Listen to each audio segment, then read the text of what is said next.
디모데전서 1장 12절에서 16절의 말씀입니다. 신약성서 337면입니다. 디모데전서 1장 12절에서 16절까지 제가 한 절, 여러분이 한 절씩 교독합니다. 나를 능하게 하신 그리스도 예수 우리 주께 내가 감사함은 나를 충성되이 여겨 내게 직분을 맡기심이니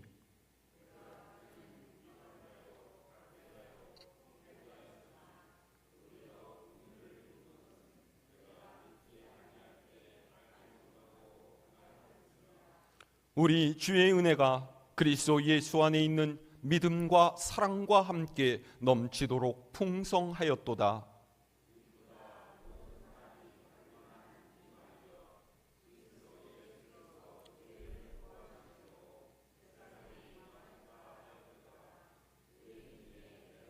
함께합니다. 그러나 내가 긍휼을 입은 까닭은 예수 그리스도께서 내게 먼저 일체 오래 참으심을 보이사 후에 주를 믿어 영생 얻는 자들에게 본이 되게 하려 하심이라. 아멘. 할렐루야.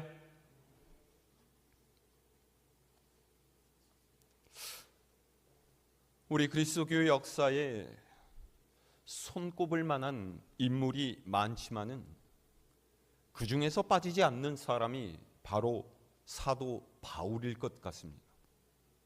바울은 이방인들에게 복음을 전하고 곳곳에 수많은 교회를 세웠고요, 각 교회에 보낸 그의 편지를 통해서 그리스도교 신앙이 견고하게 형성되는데 굉장히 큰 이바지를 했습니다. 하지만 바울이 이런 업적을 쌓았기 때문에 사도가 된 것이 아니에요. 주님께서 그를 부르셨을 때 그는 교회를 핍박하고 있었고요, 그리스도인들을 잡아 가두는데 열중하고 있었죠. 그야말로 바울은 교회의 적이었습니다. 하지만 예수님께서는 다메섹으로 가는 길 위에서 그리스도인들을 잡으러 가는 사울을 찾아오셨어요. 사울아, 사울아, 네가 나를 왜 핍박하느냐? 먼저 말을 건네셨죠. 어쩌면 예수님께서는 그가 해친 이들에 대한 책임을 그에게 물으시고 그를 치실 수도 있었을 거예요. 그런데 주님께서는 그렇지 않으시고 그에게 그저 질문하심으로써 스스로를 돌아보도록 하셨죠. 사울은 주님을 만나고 너무나 놀랐습니다. 그리스도인들이 믿고 있던 주님은 거짓도 사기도 아니었어요.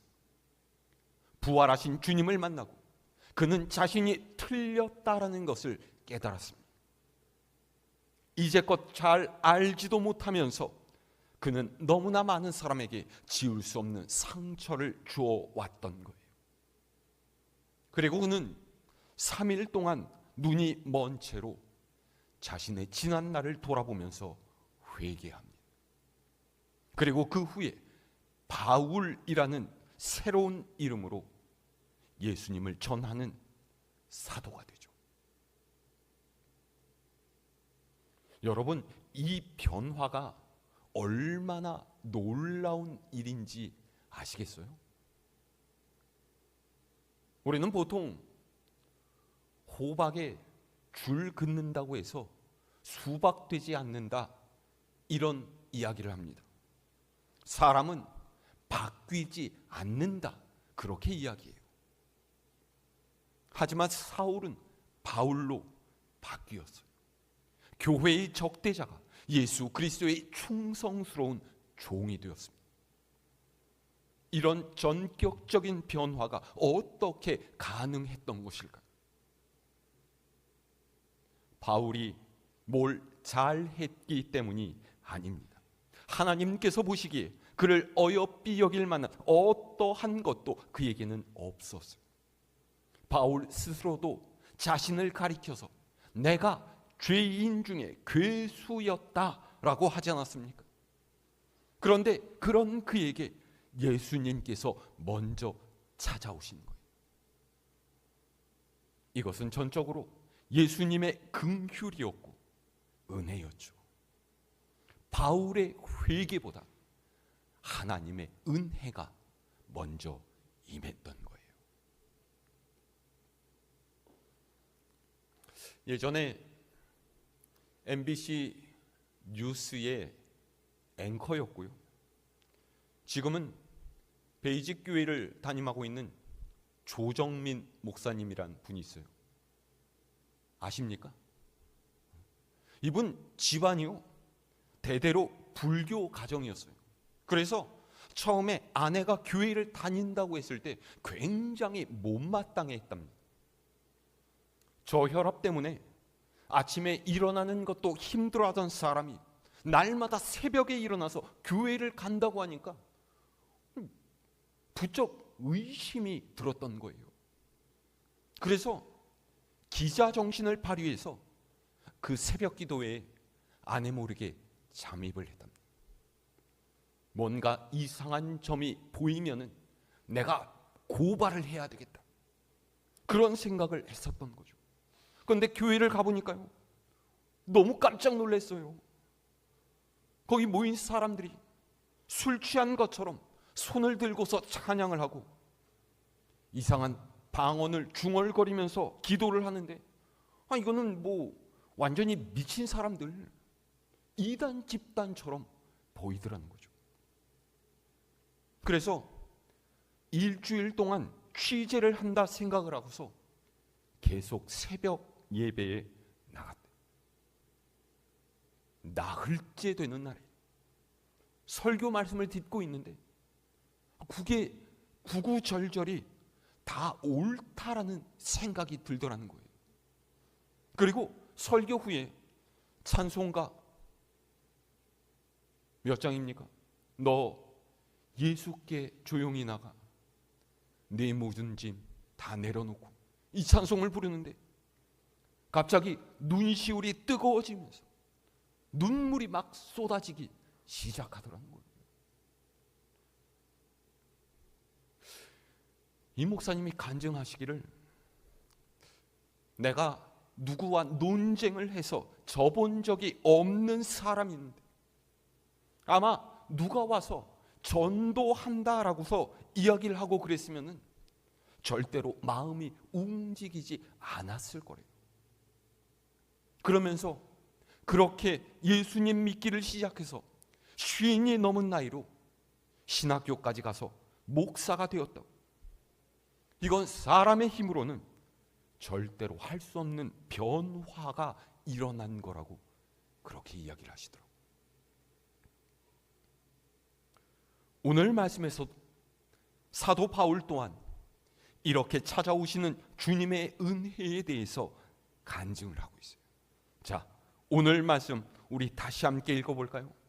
디모데전서 1장 12절에서 14절까지 함께 읽습니다. 시작. 나를 능하게 하신 그리스도 예수 우리 주께 내가 감사함은 나를 충성되이 여겨 내게 직분을 맡기심이니, 내가 전에는 비방자요 박해자요 폭행자였으나 도리어 긍휼을 입은 것은 내가 믿지 아니할 때에 알지 못하고 행하였음이라. 우리 주의 은혜가 그리스도 예수 안에 있는 믿음과 사랑과 함께 넘치도록 풍성하였도다. 아멘. 바울이 뭐라고 하고 있어요? 나는 본래 복음을 비방하는 사람이었고, 교회를 박해하는 사람이었고, 그리스도인들을 폭행하는 사람이었다라는 거예요.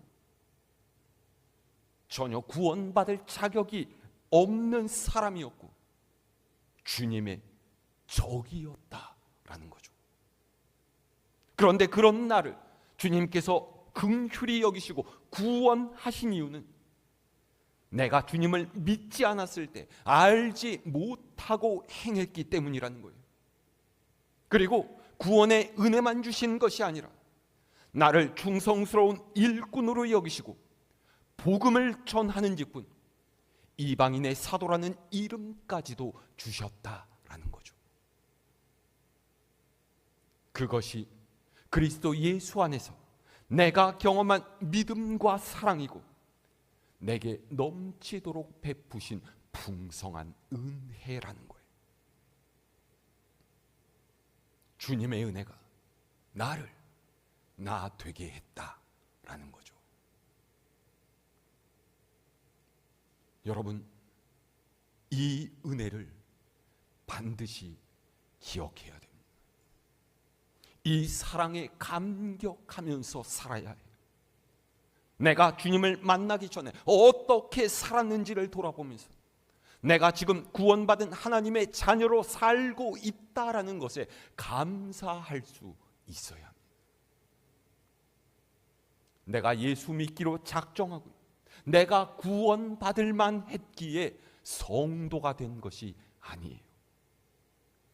우리가 죄 중에 있었을 때 주님께서 내게 찾아오셨고 우리의 마음을 돌이키사 하나님께로 향하게 하셨다라는 것, 우리는 항상 잊지 말아야 합니다. 자, 그 다음 15절에서 16절의 말씀 읽을까요? 시작.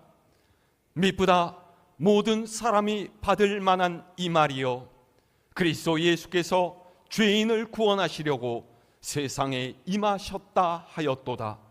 죄인 중에 내가 괴순이라.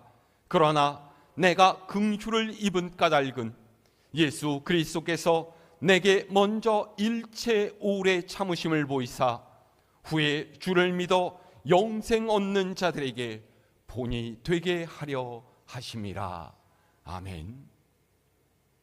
미쁘다 모든 사람이 받을 만한 이 말이여 라는 것은요, 전적으로 확실히 그러하고 믿을만 하다라는 사실을 강조하는 표현입니다. 죄인을 구원하시는 주님의 은혜가 죄인 가운데서도 우두머리였던 자신에게 임한 것처럼 예수님을 믿는 모든 이들은 다 마찬가지다라는 거예요. 16절 보세요. 바울이 뭐라고 해요? 내가 이런 긍휼을 입은 까닭은요, 주님께서 그런 나를 심판하신 것이 아니라 인내해 주셨고, 그럼으로써 나중에 주님을 믿는 이들에게 자신을 본으로 삼으시기 위해서다라는 거예요. 본이 되게 하신다라는 말이 무슨 뜻입니까? 본이라는 한자어는요, 뿌리, 근원 이런 의미죠. 모든 것은 뿌리로부터 시작이 됩니다. 가지가 잘려나가도, 줄기가 파헤쳐져도 뿌리가 살아있으면 그 나무는 죽지 않아요. 반대로 뿌리가 없는 줄기나 가지는 존재할 수가 없습니다. 그러니까 죄인 중에 괴수였던 나도 하나님께서 이렇게 쓰시는데 하물며 너는 어떻겠느냐, 그런 뜻이에요. 솔직히 우리 중에 바울보다 못한 사람이 있습니까? 우리는 최소한 예수 믿는 사람들 폭행하고 잡으러 다니지는 않았잖아요. 그러면 한 가지 의문점이 있어요. 왜 하나님께서는 바울을 좀 처음부터 부르실 것이지 교회를 박해하고 다니도록 내버려 두셨던 걸까요? 하나님께서 조금 일찍 그를 부르셨다면 교회가 그로 인해서 어려움을 당하지도 않았을 것이고 아마 스데반 집사도 죽지 않았을 수도 있지 않았을까요? 그런데 바울은 자신이 저질렀던 이 잘못 때문에 더욱 자기 동족인 유대인들을 사랑하게 돼요. 자, 우리 성경 말씀 한번 찾아서 읽어볼까요? 로마서 9장 1절에서 3절의 말씀. 신약 성경 로마서 9장 1절로 3절까지. 시작. 내가 그리스도 안에서 참말을 하고 거짓말을 아니하노라. 나에게 큰 근심이 있는 것과 마음에 그치지 않는 고통이 있는 것을 내 양심이 성령 안에서 나와 더불어 증언하노니, 나의 형제 곧 골육의 친척을 위하여 내 자신이 저주를 받아 그리스도에게서 끊어질지라도 원하는 바로다. 아멘. 바울은 이 당시 최고 이름난 유대교 학자였던 가말리엘의 제자로서 율법에 대해서는 굉장히 박식한 사람이었어요. 그 율법과 자신의 지식에 대한 자부심 때문에 예수님을 믿을 수 없다고 하면서 믿는 사람들을 핍박했던 거죠. 그런데 하나님의 은혜로 주님을 만나고 믿게 되니까요, 이제는 반대로 믿지 않는 자기 동포들이 너무나 안타까운 거예요. 그들은 예수님을 만나기 전에 자신과 꼭 같았습니다. 잘못을 저질러 보았고 그로 인해서 처절하게 회개했던 바울은 그래서 예수님을 거부하는 유대인들을 보면서 애가 타는 거예요. 그래서 내 형제, 육신의 친척이 구원받을 수만 있다면 자신은 저주를 받아서 주님에게서 끊어져도 좋겠다라고 말하고 있는 거예요. 여러분, 지금 바울의 심정은 마치 예수님의 마음과도 같습니다. 우리를 구원하기 위해서 예수님께서 죽으셨던 것처럼 내 형제 자매를 구원하기 위해서라면 내가 죽어도 좋다라고 바울은 말하고 있어요. 그런데 바울이 이런 고백을 할 때요, 정말로 유대인들은 바울을 잡아 죽이지 못해서 안달이었어요.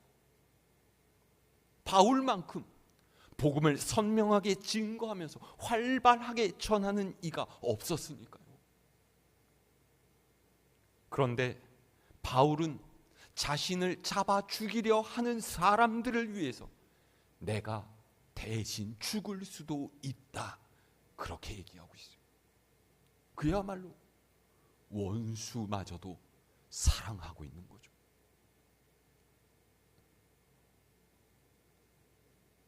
여러분 보세요. 여기에 하나님께서 이루시는 역사의 특징이 있습니다. 하나님께서는 그분이 쓰시는 이들을 고난 가운데에서 빛나게 하세요. 좋은 형편과 안락한 환경 속에서 유유자적하면서 하나님의 일을 한 사람은 한 명도 없습니다. 바울이 위대한 사도가 된 것은요, 그가 갖고 있던 엄청난 지식이나 좋은 말 주변 때문이 아니에요. 그가 겪은 수많은 고난 때문. 하나님께서는 바울을 쓰시면서 그에게 편한 길을 허락하시지 않았습니다.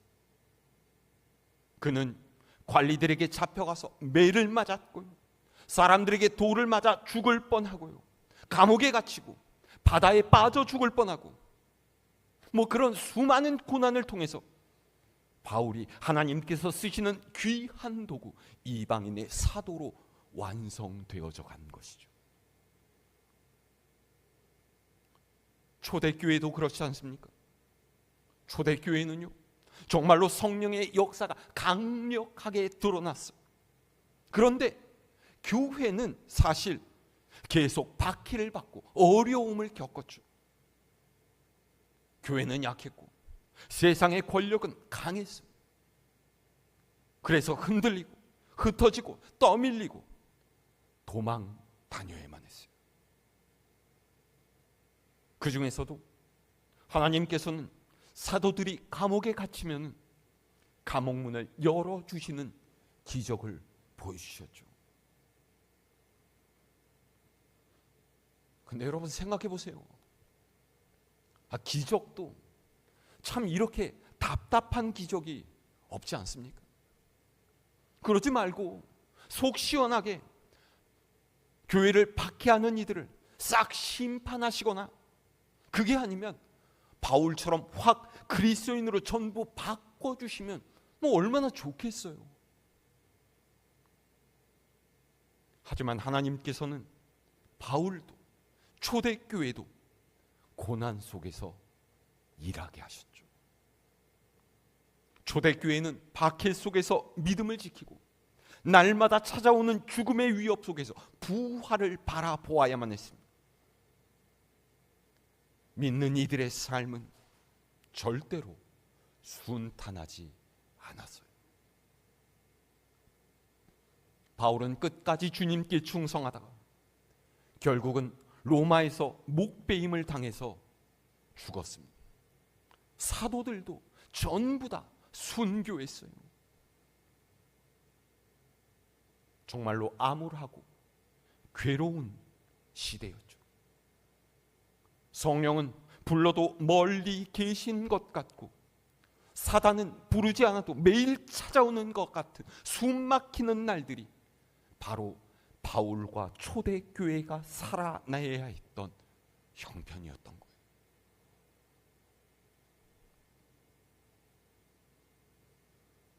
사랑하는 여러분, 오늘의 우리라고 퍽이나 다르겠습니까?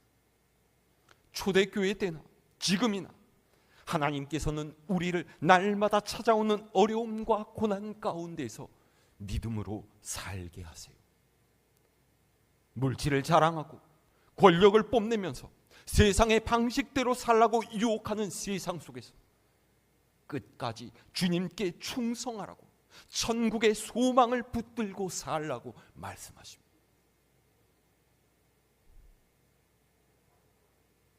그렇습니다.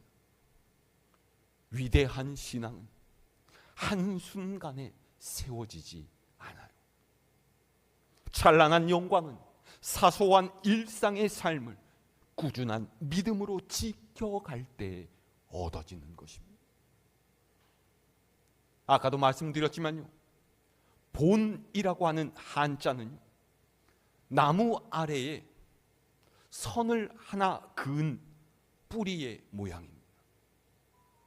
나무가 제자리를 지키는 것이 바로 본의 모습이라는 거예요. 그러면 하나님께서 알아서 높여주셔요.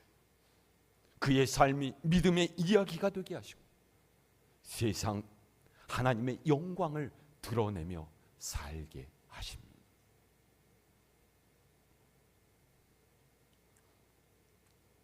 제가 다른 목사님 이야기를 하나 더 하고서 말씀을 마치려고 합니다.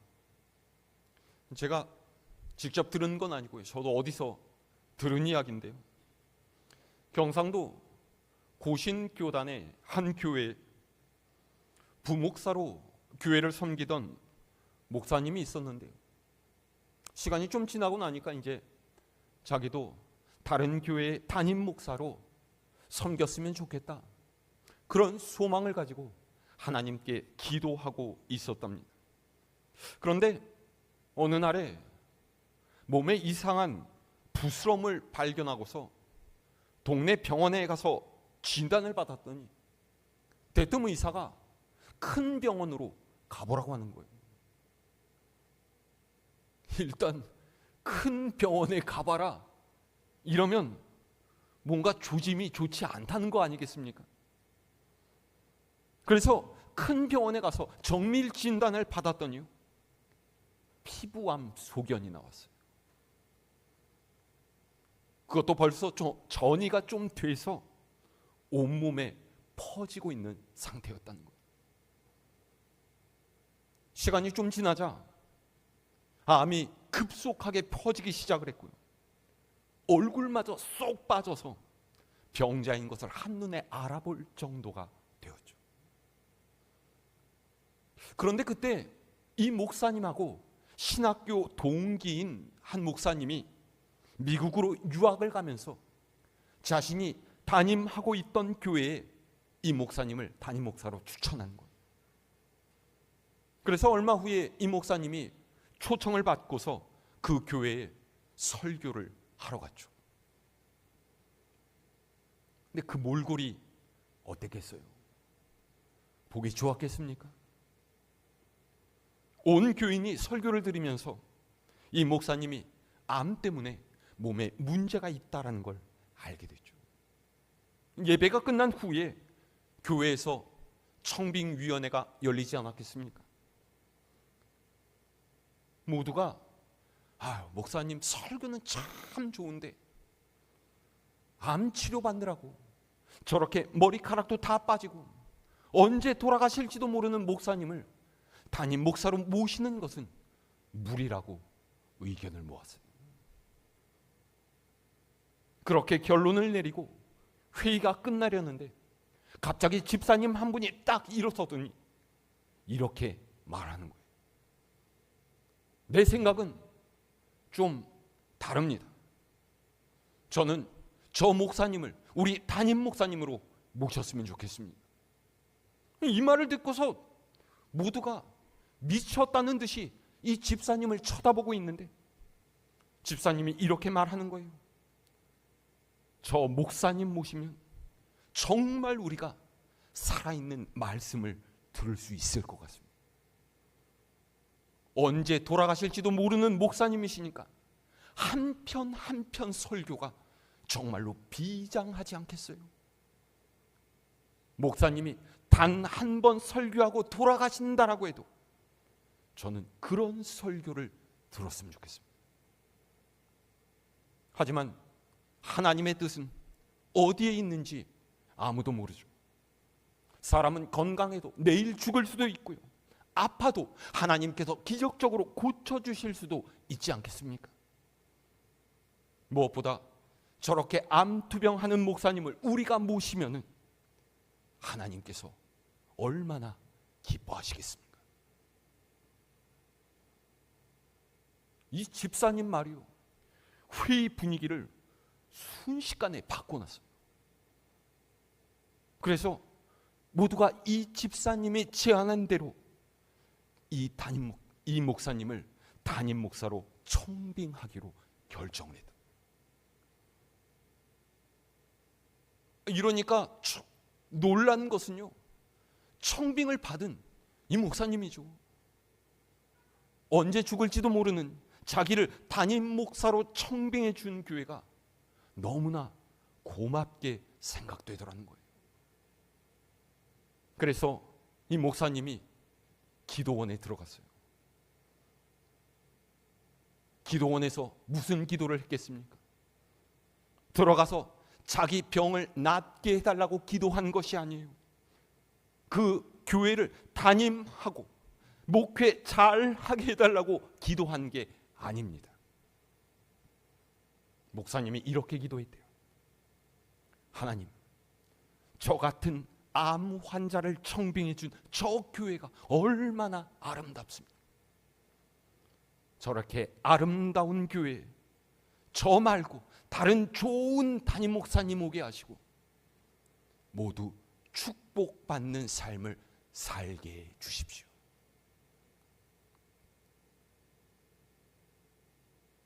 그렇게 기도를 하다가 이 목사님 병이 기적적으로 나았다는 거예요. 그리고 결국에는 그 교회를 담임하고서 지금도 훌륭하게 목회를 하고 있다고.